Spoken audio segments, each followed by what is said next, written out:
legal firm, and he's our attorney. Okay. And let him answer you on that. Looks like split. There is no discrimination when you have a male and a female restroom, and the male is going to the male restroom, and the female is going to the female. There's no discrimination because there's equal access to a restroom. This is not designed to allow males to go in a female bathroom. Not designed, can't be interpreted except in the most twisted interpretation possible. It does provide people who you consider to be gay, homosexual, people you may not agree with their practices. It does provide them with rights that they do not have under federal and state law. That's a policy decision that this council made, that they wanted to provide that additional protection. There's nothing camouflaged. It's set out in clear and concise language in paragraph 18 as to what it's designed to do. What this does is it's limited to 3 different areas: employment, public accommodation, and housing. There are 14 exceptions that are very broad exceptions to accommodate the religious and moral issues that some of you may have.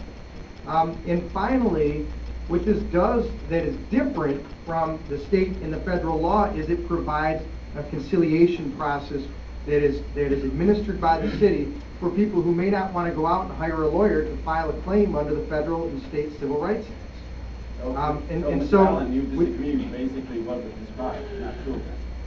I mean, I've heard a lot of wild interpretations of the ordinance. I've heard that it provides the ability for men to marry men, or women to marry women, or any other variation on that theme. It does not do that. It has absolute. I defy anyone in this room or anyone anywhere else to read through this ordinance and tell me where the word marriage or any reasonable facsimile thereof exists in this ordinance. It just doesn't exist. Can I respond to that? It is true, it does not talk about marriage, but this is a start. Yeah. There are examples, these are supported by fact. The Lansing example is fact. One woman lost a case that she could not prevent a man identifying as a woman coming to her restroom.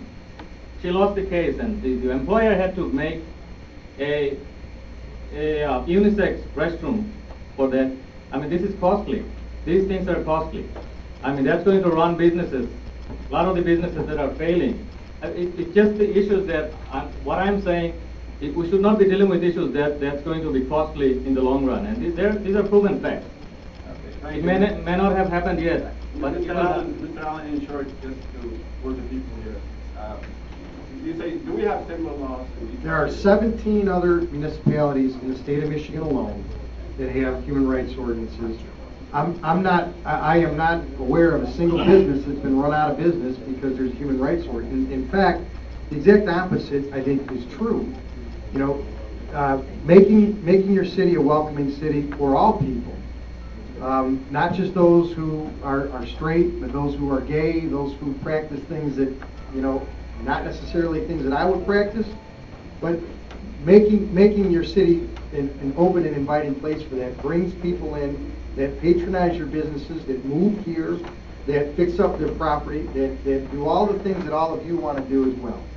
Thank you, Mr. Allen.